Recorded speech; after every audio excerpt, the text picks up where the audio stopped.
Kayley, did you know that 2/3 of the Sunshine Cyber Conference's keynote speakers are no password require alums? I did. But did you know that one of them is none other than my mentor and friend, Wynn Shortow? I think I might have seen that on a couple of chats or on emails going around, Kayley. What have you been up to with Wynn? Have you guys what's going on with the most recent collab? Oh, of course. He is always into something, and he is always also roping me into that something. So right now, he is in the process of putting out a book on meta war, which is about how you can survive the information warfare that's just going to go right on over to the metaverse. That'll be great. I'm looking forward to reading that when it gets ready. Is there like a rough date on it, or is it maybe year end? Next year? The goalposts have moved a couple times, but definitely he's hoping to have it out at the beginning of next year, so in a couple months. Oh, that'd be great. Yeah. But this is where, if folks want to see you guys live, they can come to the Tampa Convention Center in Florida the 27th and the 28th of March. And that's right around the corner for us. Yeah, that's right. Not only is Wynn one of the keynote speakers, but he and I are also going to do a joint session titled Fishing for Potential, the RTFM Guide to Diverse Cybersecurity Talent. Awesome. Should I know what RTFM, that acronym, stands for? Or is it going to be I think revealed? you should RTFM to find out what RTFM means. All right. Read the manual. We're going to have... The big news for the podcast, though, is that we're going to be doing our first on-site remote recording. We're going to have keynote speaker Tamiko Fletcher with us. She's the CISO at NASA's Kennedy Space Center. That is going to be awesome. Yeah, I'm really looking forward to not only meeting her, but also doing the podcast live and getting to interview her while we're there. I think our sibling podcast, Do We Belong Here, has already done a live recording. And so I really thought that was cool and very spontaneous. And, we record this live, obviously, but, many of the curse words that we use get edited out or bleeped or reordered. So will be interesting to see what kind of restraint we can put ourselves under. Yeah, it'll be cool to see how the audience responds too. That's right. I got to be pretty good. We'll have to, I can tell you one thing, the lighting will likely be better than the conditions before the podcast did. I'm recording this currently with the worst possible lighting. It's like absolute sunshine coming in from right behind my head, and I should know that. Right, exactly. You've never looked better. It's true. That's right. I've got a face for backlighting. So the Bianca Lewis is also going to deliver a keynote on election security, and she is just awesome. I'm really looking forward to that. And then who else do we have joining us from the cast? We also will have Gautam Sharma and Alan Liska. Wow. We'll be there. Alan's going to do a live, speaking of live podcasting, this is much better than live podcasting. This is a live table reading of one of his Johnny Dollar comic books. Yeah. Yeah. I mean, come on. I'm kind of nervous because we're doing something live as well. Yeah. But people are going to be rooting for us. I think that's how these conferences go. It's not; these aren't. I'm hoping this is what I'm going to keep telling myself is that everyone wants us to succeed. This isn't like a last comic standing thing where only one person can win. We can all win, Kayley. We can all win. It's not DEF CON. No, yeah, exactly, right. There's personalities for that. I think this is way more collaborative. Folks who want to register can go on to the cyberflorida.org website.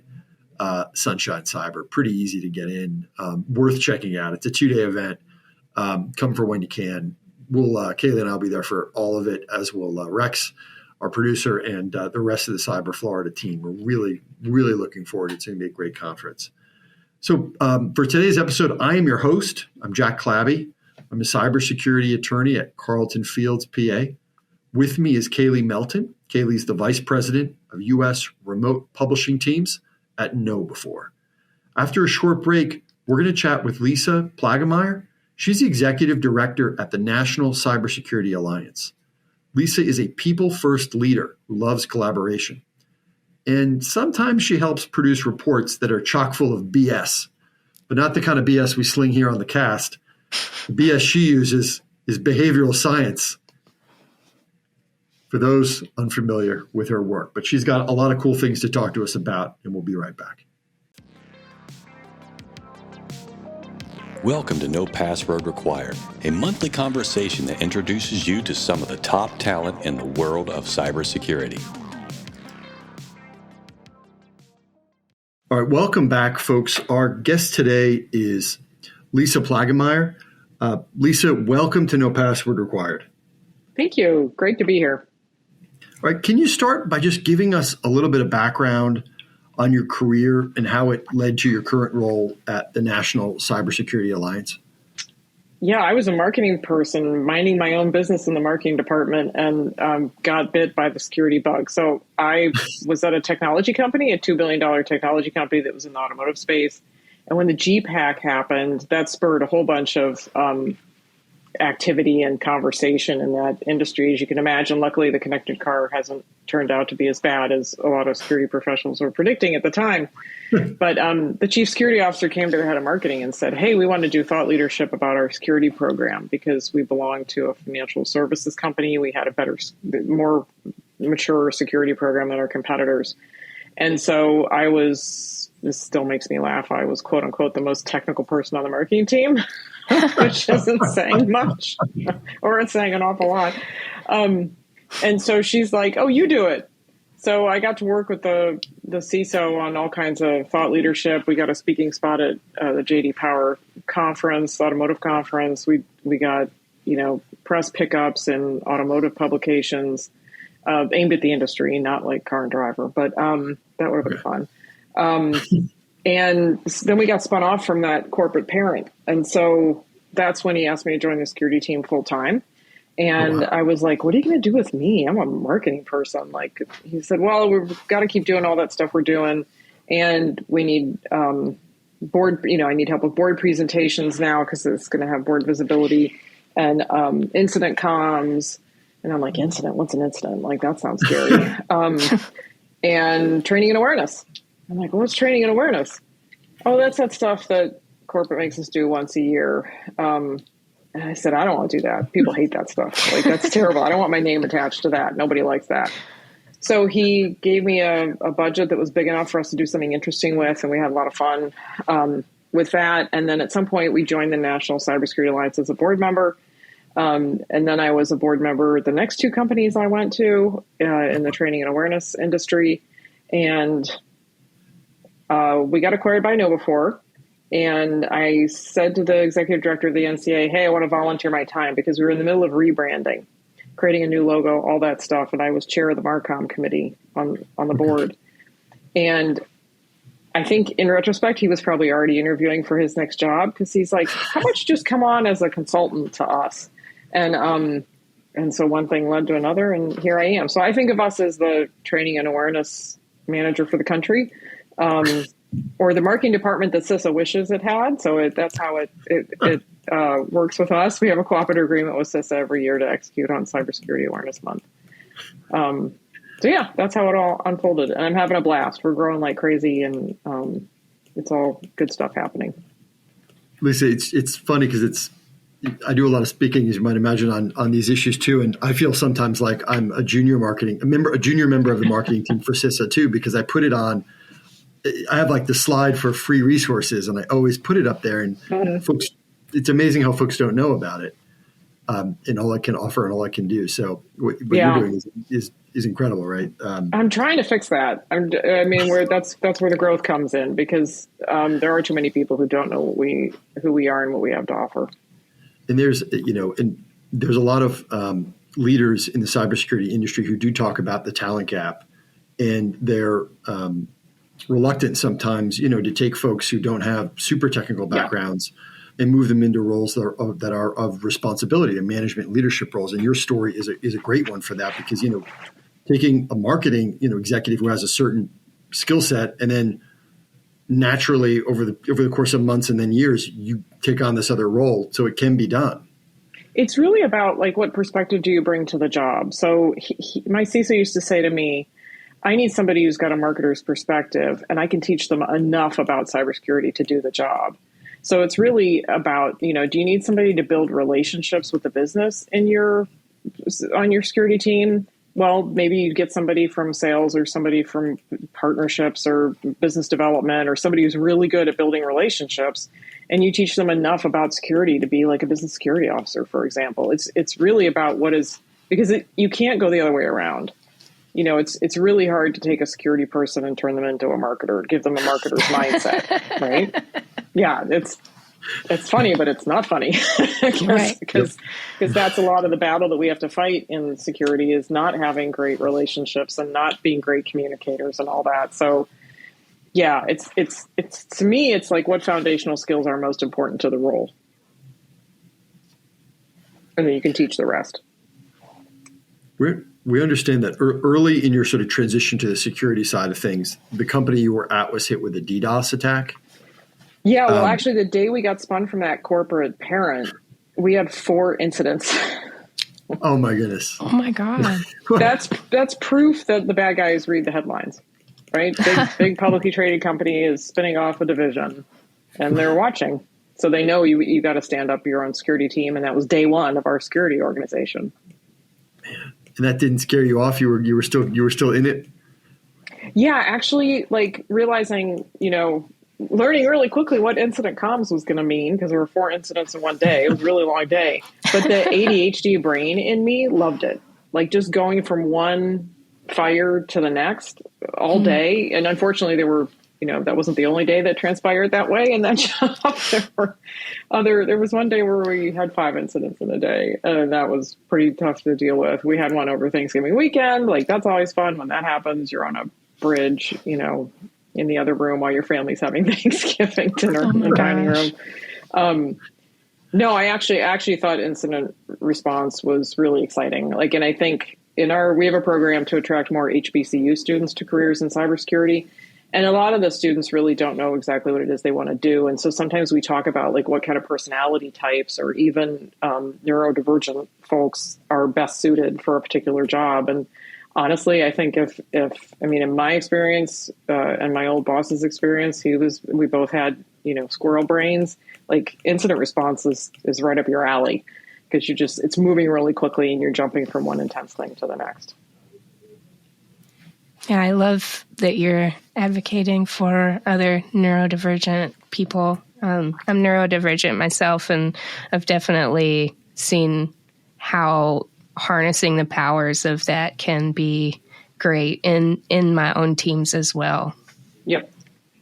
I think one thing about our education system is it does try to slot people into or bucket people into different buckets, and we try to fix what's quote unquote wrong, but maybe it's not wrong. Maybe it's an asset in some way.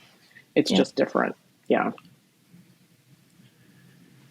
Lisa, you had a team to lead during COVID. What was that like? And, what were some of the lessons that you learned?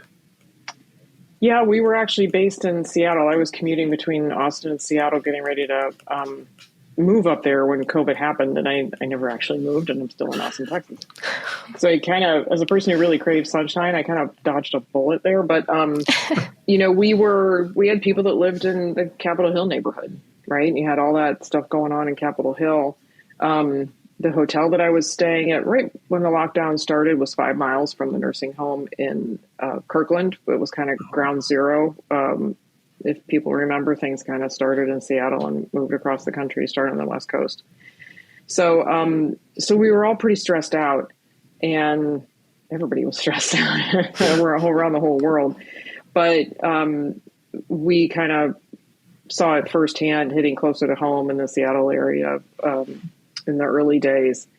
I think it was just really leaning into optimism as much as we possibly could. We started creating a series of content, which is now in KnowBefore's library, that we called, actually a customer named it for us. We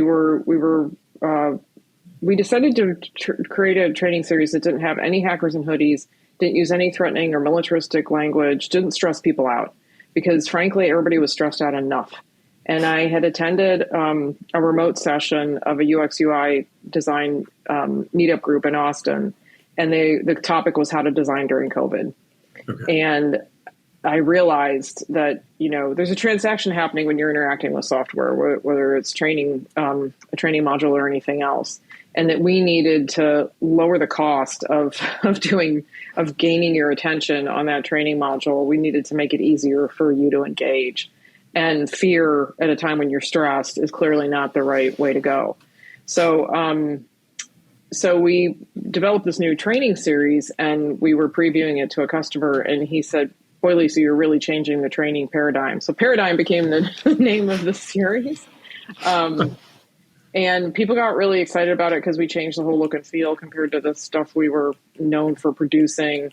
And so it was great. I think we, a lot of us had challenging business headwinds during COVID, but it was a good time to put your head down and build. So I think we produced like 4 new training series in 9 months or something like that. We just got really busy, and it, frankly, having a work project that you're really excited about can completely take your mind off of other negative stuff happening in your life. So it was good to you just rally people around that and everything.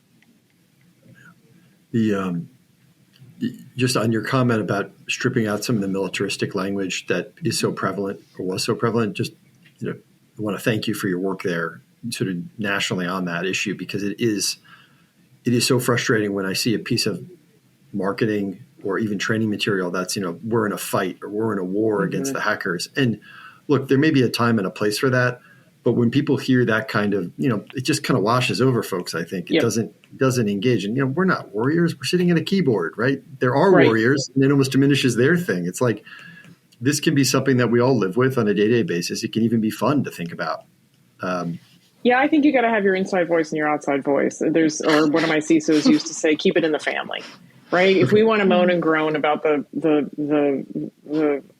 current state of cyberspace and what China's doing or whoever, that's something that we don't necessarily need to talk about outside the family, because it makes it people who don't understand the things we see every day. When you have to turn around and work with them, like say you're an AppSec and you're moaning and groaning about the state of application security, when you want to turn around and partner with a member of the development team to try and get, some fixes into a sprint, that's is that person going to want to work with you or just see you as negative Nelly? So I think that's part of it too, is there's a time and place for that kind of language, and maybe it's just in the family and not to the rest of the business or to our in our personal lives, not with our real families. Because it is a turnoff. Even the word cyber, we've talked about that with CISA. We've had that conversation where they think, even though, there's some recognition that even saying cyber as cybersecurity as opposed to just security can be off-putting to some people. So speaking of taking a more fun approach to cybersecurity training, you played a significant role in creating Kubikle with a K, which is a cybersecurity-based comedy series. Yep. Can you talk a little bit about that and your role in creating it? Yeah, so that's at kubikleseries.com or Kubikle. If you want to put on a fake foreign accent of some kind, something that sounds sinister and related to cybersecurity. Yeah, funnily enough, that would be in KnowBe4's library if things weren't different. So during COVID, we wanted to shoot a live action series, and I had this idea I'd gotten it years ago of, like, you're watching The Mythic Quest or The Office or Parks and Rec, any of those shows that are based in an office situation, except The Office that is the office of the bad guys. Because it's even though it's comedy, it's a reflection of reality. They are that organized, right? It's organized crime. So they do have departments, and they do have customer service, that'll help you make your ransomware payment and all this stuff. So it's all completely based on reality. And I think that was a light bulb moment for me when I was first in security, that this isn't, just one person trying to guess my password, or, that we're up against technology. We're up against organized crime. It's really, really sophisticated. And when that light bulb went off in my head, when I first joined the security team and realized, I'm like, oh boy, this is really different than what we all assume. So I was kind of hoping like maybe that would be a light bulb moment for other people if they had that realization that this is somebody else's job to do this, to social engineer you and steal from you. So I had the concept back then when I was at Media Pro, but we couldn't shoot it because it would have been too hard with the COVID restrictions. So too many characters, too many costume changes, too complex a set. And the restrictions during COVID just made things, stuff like that really difficult. So we ended up shooting something else, which is in your library, called User Friendly, that just had like a plain white background. It was just shot in this plain white set, and it's kind of a Tron thing where you're kind of inside the computer. That was just a lot simpler to shoot with the restrictions. And we found a sound stage in Portland where the entire side of the building opened up so you could have all this fresh air, and you had to have a nurse on set and all these things. So, so we had somebody approach us. We had a large corporation, a company we all know, that approached us 2 years ago now, I guess, and said, we want somebody who can do something really, really edgy and really push the envelope to get people's attention to cybersecurity, but we don't want anybody to know this is us. Like, this is an anonymous donation. Okay. And the first thing out of my mouth was, I got just the idea for you.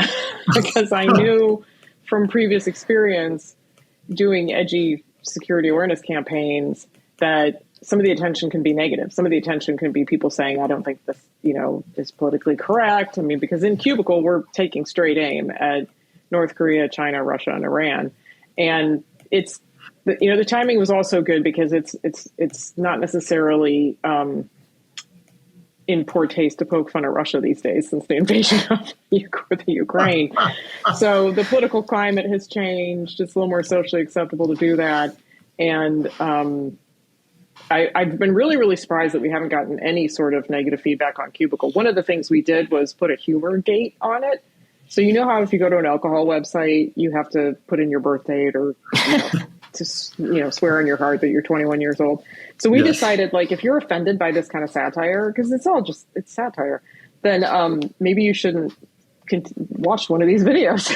So there's actually, when you first land on kubikleseries.com, there's a gate there to say, like, warning, humor ahead, and if this isn't your brand of humor, then don't engage with the content.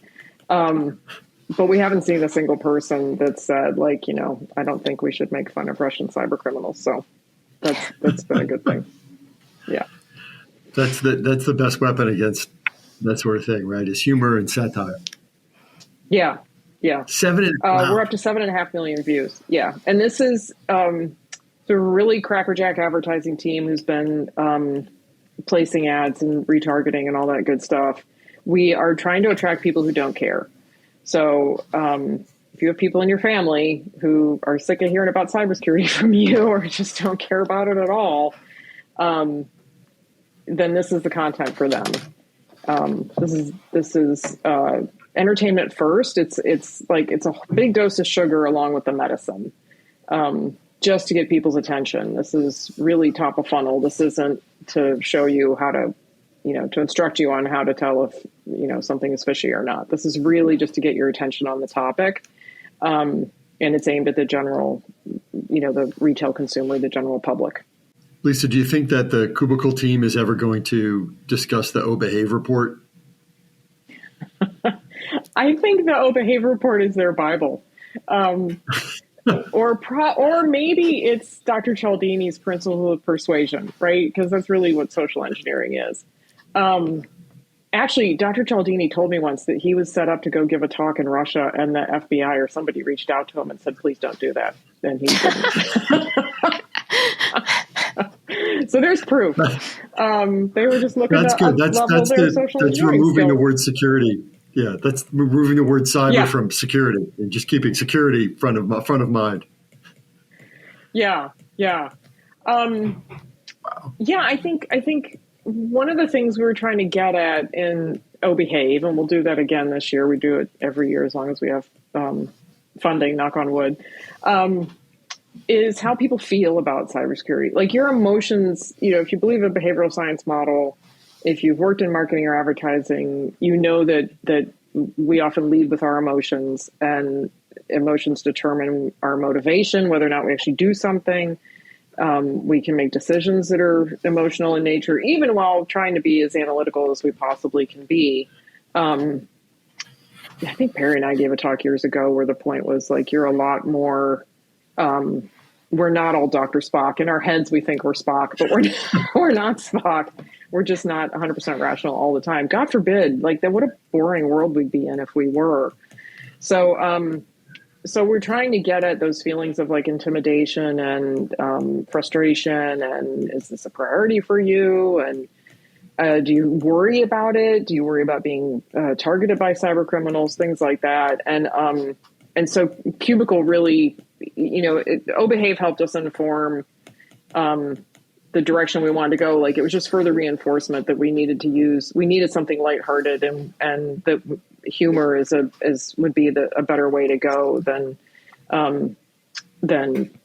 more FUD, fear, uncertainty, and doubt.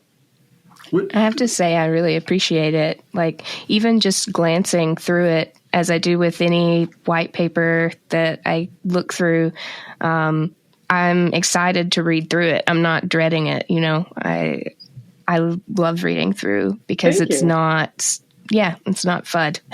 Yeah, we put a lot of work into that. We actually use the Verizon DBIR, the Verizon data breach investigations report as our model. Like we kind of said, because it's got such a readable tone to it, and the call outs are just right, and you don't feel like, oh, this is going to take me an hour. You can skim it and pull out some really good stuff, and then go back and dig in when you have time. And I think that's something people in training awareness need to remember. Nobody's reading. We are all skimming, all of us. Just admit it. So you've got to communicate in a way where like your main point comes across at just a glance, because you really don't get more than a glance from most people. So that they do such a great job with that report, the folks at Verizon, that we tried to emulate a little bit of that in OBehave, and the team does a really good job on that. It was, I read it on an airplane ride recently, and it was like perfect for that, right? Because it was, you kind of being interrupted by things here or there. It's sort of an uncomfortable environment to be on an airplane. It was like a great way to get through it. I made some notes, but the thing that I particularly like about it is there is a lot of information out there about workplace. Mm-hmm. And there's some information out there about more generic non-workplace training. And now the current version of the report does have both. And when you're reporting on the training aspects, you're talking about, okay, libraries, right? Because we think about delivering workplace training, fine, to protect work, but like libraries are really important here, because that's how a lot of people get training on everything, period, right? Right. One of the questions that popped up that I did want to ask about is, it comes up a lot in incident response preparation when folks are doing pen tests and they do, or they're doing phishing testing. What do you think about the naming and the shaming concept of people who fail, right? If you fail a pen test 3 times, your name gets sent around the department or something like that. I have a view on that, but I'd love to hear your view on what you think the data shows about the naming and shaming of folks who aren't doing well with this simulated phishing. You might win the battle but lose the war. You might cause a person to change their behavior. You might cause one individual to stop clicking on fish who's habitually clicking, but you're going to lose the war of the PR war, if you will, for the security team in your organization. Because so the way I used to look at it when I was running a phishing program was, we like to say we own human risk, but the reality is the humans that we're dealing with, training and trying to help them improve, they work for somebody else. They report to somebody else. Yeah. And so if there's a risk we're pointing out there, if there's a particular person that's really risky, that's got, is clicking on too many fish or has other policy violations or what have you, it's our job to inform. It's our job to escalate, to loop in their manager, to maybe loop in HR on whatever escalation path you have.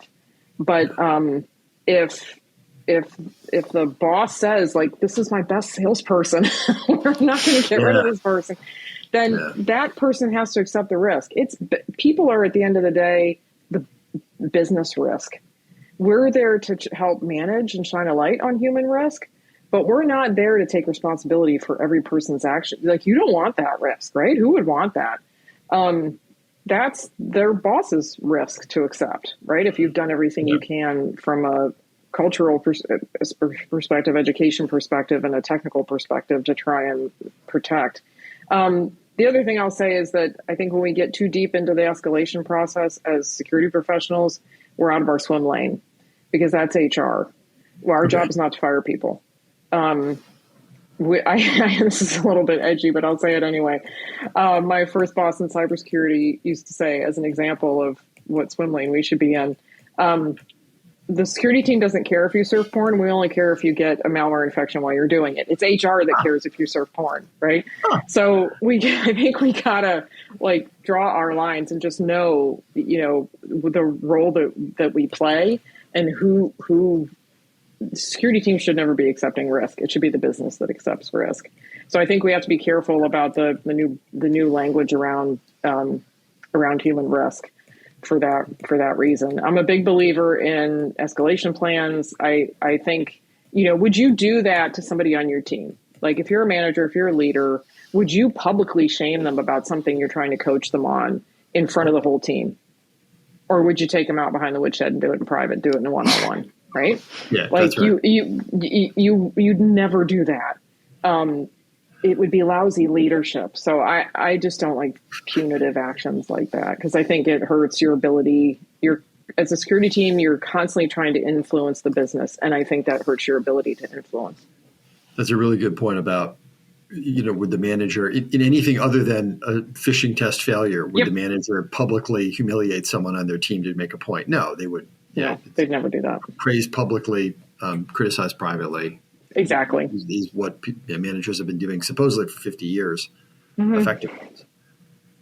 One of the other findings of the survey that kind of jumped out is the mistrust or distrust that people have for password managers. Yeah, the number of people that have password notebooks. That's the thing that guts me the most every year. Yeah. Where does that, do you think where does it come from? Do you think there's a way to change it, to get people to trust? Yeah. So I think it comes from the press. It comes from all the yellow journalism around, if you don't remember that term, go back to high school American history. It comes from all the clickbait around security and the headlines that are all very attention getting. So I think LastPass hit everybody's radar, and that put them off of all those solutions completely. You guys have KnowBe4 has a great presentation on more and less phishable MFA, right? That's a great conversation for us to have in the family. When it makes headlines, when somebody gets phished through MFA, people are like, oh, I'm not using MFA. That's pointless. That doesn't protect you, right? So we have to remember that the general audience doesn't differentiate. And so you hear something scary, you react to it. And so I think it was the LastPass breach that just is the gift that keeps on giving. And so it's made the headlines a couple of times. And I think that put people off of those solutions in general, which is a shame. I had personally set LastPass up like a week before that event occurred, and I was not subject to it, but I was like, you know what? I'm going to do something else. It was just, but it's funny how you're like, I've seen it described elsewhere as the McDonald's effect, where if there's a rumor in the industry, even if something occurs at like Burger King or Wendy's, it always goes back to the market leader, and McDonald's takes the hit. Exactly. Like people just think, but it was funny. It was just like when that password, when that occurred, right? The LastPass occurred. I think everyone just thought, well, the whole thing, a pox on all your houses, right? And everybody takes it. But there's no better. That's the solution, right? That seems to be it, I guess. My LastPass password was so complicated that I had to write that down, and then I took a pause and I committed it to memory and did get rid of it. As I was doing it, I was like, wait a minute, I know better than this. Yeah, exactly. Yeah. Yeah.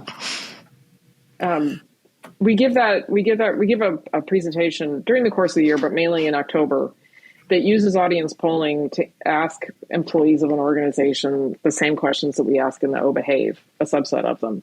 And so through whatever meeting app we're using, we have an audience poll. We see how everybody voted. Then the next slide is how the general public, what they said about that same question.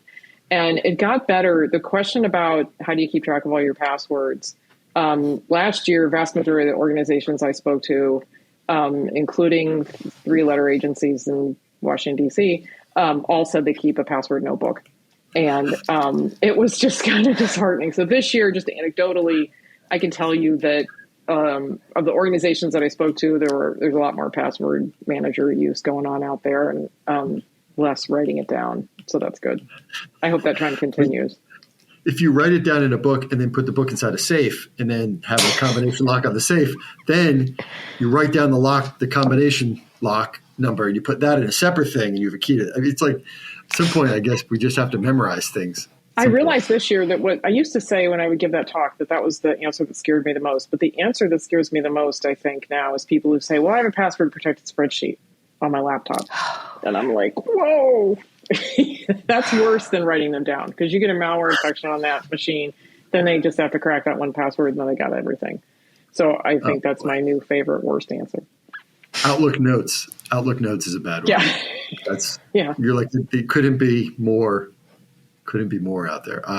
Well, one of the other things is the global aspect of it. And this year's survey went even more global than last year's. Right. How does having that global data help in terms of what you're trying to figure out? So I think one of the things that it brought home to me was that we're the most attacked country in the world. That is really, really evident when you, like, factually, I know that to be true, but then you look at the report and what the citizens of different countries say, and it's pretty obvious. The other thing that I realized is that data privacy laws can help. That we always talk about, like, this intersection of privacy and security. I lived in Germany for 13 years. The Germans were the first ones after the Second World War to have really strict data privacy laws, because there'd been such a misuse of data during the Second World War, of individuals' data. Wow. So I didn't get as many, you don't get robodialer calls, you don't get junk mail in the mail, you don't get a lot of spam. Like, your data just isn't out there. There aren't massive databases that can be breached. And so, so I saw that was the other thing it brought home to me, is looking at the data from Germany, that that actually has an unintended good, benefit, I think, on the security side. Next year, we're going to include India. We're hoping to have funding for that, because I think so many multinationals have set, American-based multinationals have set up large operations in India. They've sent a lot of critical operations over there. When I was running a phishing program, my biggest problem was accounts payable team in India. Not where you want to have a lot of clickers, right? Accounts payable. So I think for a lot of organizations, you stand up an office there, and you spend a lot of time moving whatever operation it is you're moving over there, and you hire some local security talent, and you get back on the plane and you cross your fingers that it's all going to be okay, because you don't really have, like, your finger on the pulse, and you're not really familiar enough with the culture to understand the security culture of the organization.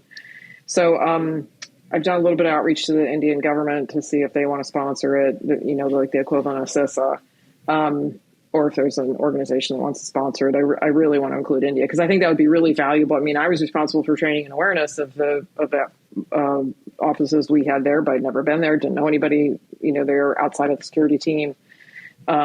So I think that would be really illuminating for those of us who are trying to run a global program, adding Southeast Asia to the mix, because we currently don't have any Asian countries in the, we have Asia Pacific, we have New Zealand, and we're going to add Australia as well. Oh, nice. Lisa, I have to ask, what brought you to Germany? I was an exchange student there in high school and just really fell in love with it and decided those were my people, and I wanted to live there as an adult, and I convinced Ford Motor Company to make that part of my career path. Wow. So, okay. Yeah. But my brother-in-law lived in Germany for a little while, and he said that one of the big differences there was that people don't eat in their cars. And that, oh, no, heck no. You wouldn't do that. No. It's such a beautiful thing, but yeah. Well, how are you going to eat French fries and drive 100 miles an hour at the same time? Like, that's just a really bad idea. It might even be illegal now that I think about it. Yeah.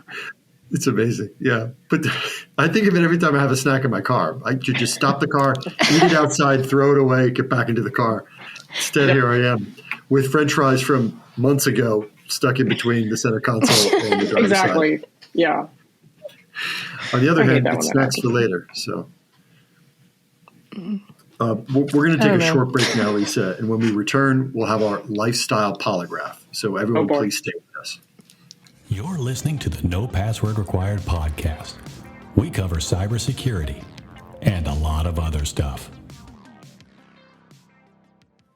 Welcome back. As many of you know, the Lifestyle Polygraph is a test used by the federal government to determine if a person is worthy of learning some of our nation's most important secrets. Here, we use this technique for slightly lower stakes, to determine whether our guest can join our fantasy cybersecurity squad. Lisa, are you ready for the Lifestyle Polygraph? Yes, I am. Awesome.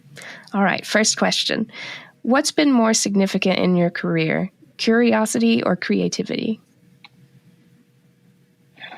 I think for me personally, it's been creativity. But if you ask me what I look for in people that I hire, it's curiosity.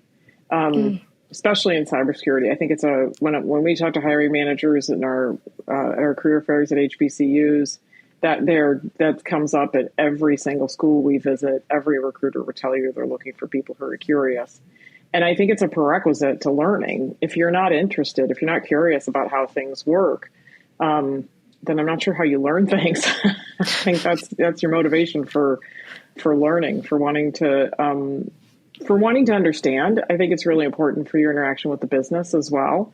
If you're not curious about, I'll talk to security people. I've talked to security folks over the years who basically have a very rudimentary knowledge of what their business does, like how they earn money. Yeah. And that's a big disconnect. So I think you've got to be curious about things that are outside of your realm, because when you have to interact with folks that are outside of the security world, it's really important to understand where they're coming from. And if you're not curious, then I'm not sure how you do that. But for me personally, I think having creativity in the business world and not working, for example, when I was in college, I probably would have told you I wanted to work in an ad agency. And my career just didn't go that direction. I'm thankful for that now, because they probably would have ground me to dust 60, 70 hours a week right out of college. Well, I mean, Ford did a good job of that too. But I think that creativity in the business world is just something we need more of, because we have a lot of problems and issues, and we're always looking for a way to solve complex problems. And it takes a dose of creativity to do that, I think. And I'm really, really glad that I landed in security with this creativity, because it lets me do things like Kubikle. It lets me do things that we're trying to get a message across to people, many of whom don't want to hear it. So how do we do that? How do we break through all the other content that's hitting people all day long from all sources in their lives, not just stuff coming at them from work, and trying to get people's attention, trying to get share of mind is like something I really enjoy. So yeah, I'd say it's gone pretty well so far. I'm happy. That's like the creativity concept in security is particularly important. I mean, there's so many checklists out there that tell us, oh, here's what we're supposed to do if X happens. This is why our response. So you can become so beholden to checklists that, a checklist is only based on prior experience. So if you are presented with something novel, the checklist isn't going to help you that much. You're right. You're in a pickle. Yeah, that's true. Yeah. And I think too, being in an industry like cybersecurity, it also makes sense that you would desire curiosity in the people you are hiring more often than not, because if you're not curious, then your knowledge is only as good as today. Yeah, exactly. Because it's moving so fast. Yeah. Yeah. And understanding how, being curious about how that malware works, or being curious about who's behind a specific attack. I mean, those are things that all demand curiosity. Yeah. All right. Second question. Which Kubikle crew member would you be willing to add to your team? So I think it would be, first I thought Ree, because this is the North Korean character, because she's regimented and driven, and she's very type A. And but then I realized, like, that only goes so far. So I think it would be, there's an episode where Vig and Emma Teatree are having a conversation about somebody's dating somebody in real life. And they, these are guys that are also perpetrate romance scams.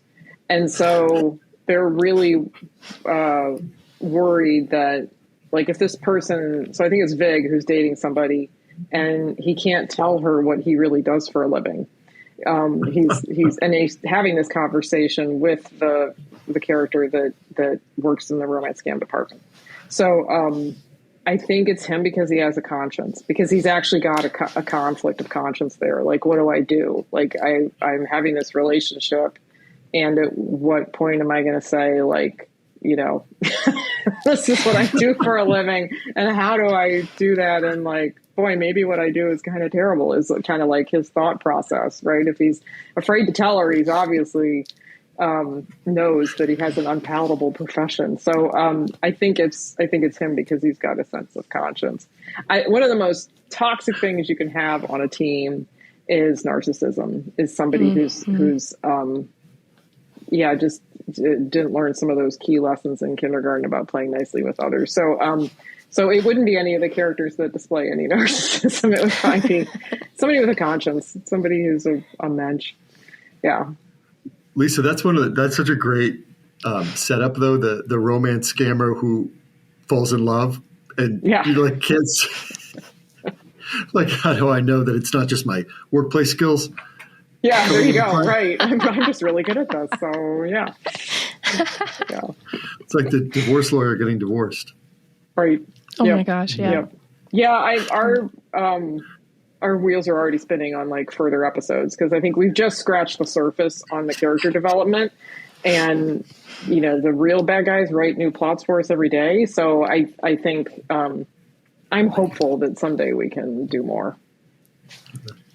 Yeah, that's awesome. I feel like that's also a pretty common path for certain types of criminal hackers who get caught and then become reformed for the good guys. There's a conscience in there. Yeah. Yeah. Yeah. All right. Number 3. In high school, you worked on an underground student-led newspaper. Please tell us everything you can remember, because it sounds so amazing. I should have never let that tidbit out in the prep. That was one of those where the words come out and you just want to pull them back in.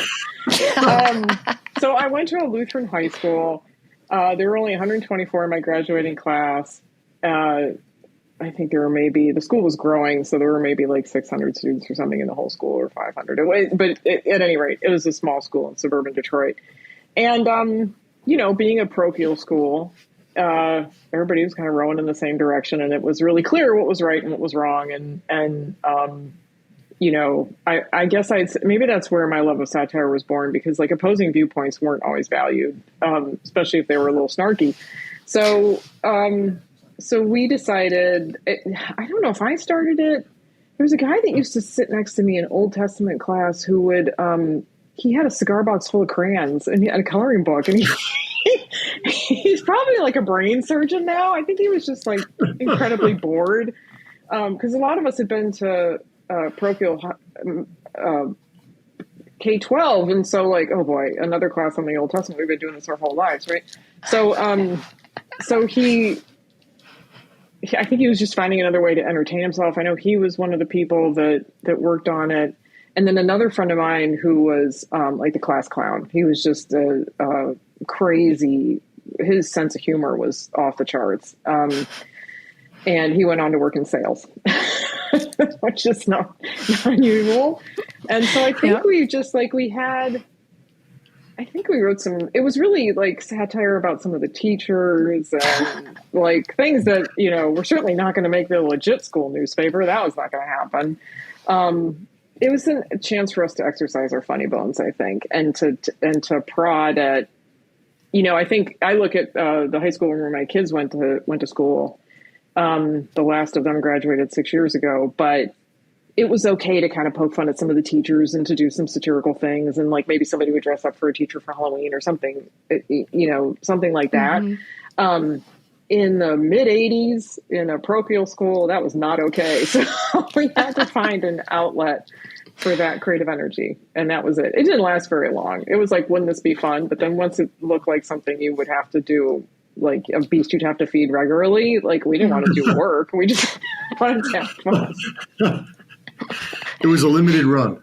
Very. Two issue. Yeah. It's a good thing that the internet didn't exist in the form it does today, because if we'd have put that thing online, it would still be there somewhere. Absolutely. And I probably would be unemployed because of it or something. I don't know. I mean, we didn't say, it wasn't anything. I didn't think we cursed in there, right? It was the 80s. Like we were pretty clean cut kids, but yeah, I think we just kind of poked fun at the teachers and the administration. That's awesome. I love it. All right. Number 4. The 2 projects that we talked to you about both have a unique comedic element. We feel that makes you a bit of an expert in this area. So as such, what's your Mount Rushmore of comedy movies? Monty Python Holy Grail, without a doubt. Like that's just classic. I think by the time my oldest daughter was like 12, she could recite the entire script. We'd already exposed her to it at an early age. That's it. That's the one. Yeah. I love that answer. I have to agree. I've watched so much Monty Python. Yeah. I frequently make references and jokes that people don't understand. They're missing out. They're missing exactly. out. Yeah. Exactly. I refuse to stop. It's their fault for not knowing.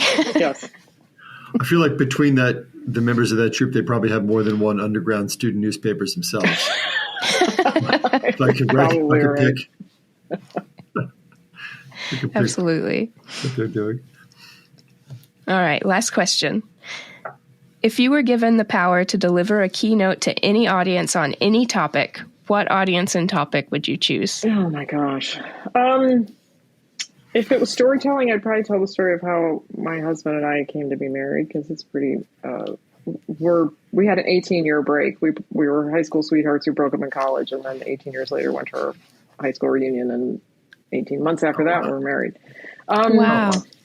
That's like, I can make people cry with that story. There's a lot of ups and downs through the whole path. Like, oh my gosh. Other than that, like when I think about sort of in the business world, I think it would be, so the keynote that Jenny Brinkley from Amazon and I delivered last year, or it wasn't a keynote, just the session that we delivered at RSA, was about using humor and being more creative in your training and awareness program. And I think it's not so much like, is there something I'd want to tell everybody that I haven't said before, a topic I haven't spoken on before.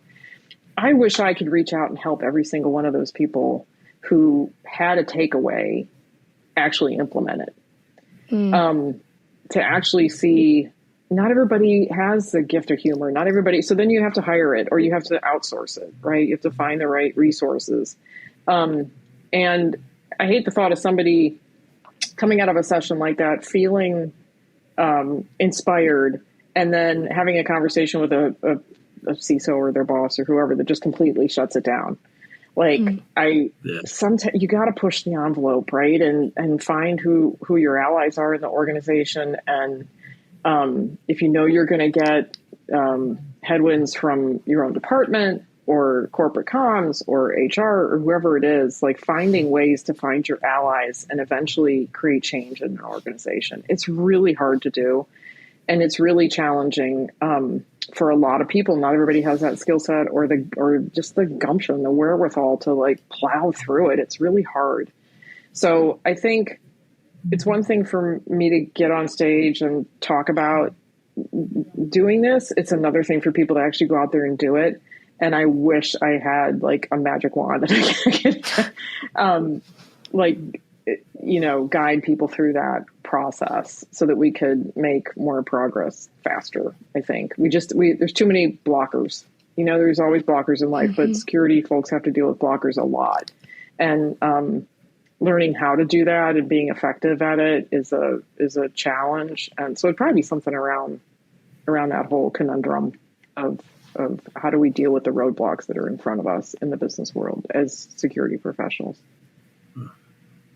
I feel like that's really beautiful because I think that answer showcases the passion that you truly have for security awareness. So, yeah, I was ready to recruit you after the Monty Python answer, but yeah, well, thank you for your kind I think words. You made it. That's very nice of you. Yeah, I do get pretty excited about this stuff. Lisa, thank you so much for joining us. If our listeners want to get in touch with you, see what you're working on, how can they do that? Take a look at staysafeonline.org, or we're on all the social media channels, or you can reach out to us at info@staysafeonline.org. Thank you very much for having me. This was fantastic. Really fun podcast. Thank you, Lisa. Yay. Thank you. That brings us to the end of the show. But first, Kayley, what did you learn today? I learned that Dr. Cialdini was asked not to teach his principles of persuasion to Russia, and perhaps we're all just a tiny bit better off for that. I learned, been in this business for almost 20 years, and I learned today that the reason that the German government has a consumer-first privacy culture and is set up to preference privacy is because of the abuses of the collection of information during World War II. I did not know that, and it makes so much sense with what we've seen in Germany over that same time period. So that was a sort of sobering, but good to learn. So for the entire No Password Required team, I'm Jack Clabby. Thank you again for listening. We'll talk again soon. Thank you for listening to the No Password Required podcast. You can find us on social media at No Password Pod. Please remember to rate, review, and subscribe to the No Password Required podcast. And if you know someone who might like it, please share it with them. The show is produced by Cyber Florida. And a special thank you goes out to our friends at Carlton Fields. If you'd like to learn more, visit our website, cyberflorida.org/pod. All opinions expressed by the No Password Required podcast participants are their own and do not exclusively represent the views and opinions of Cyber Florida.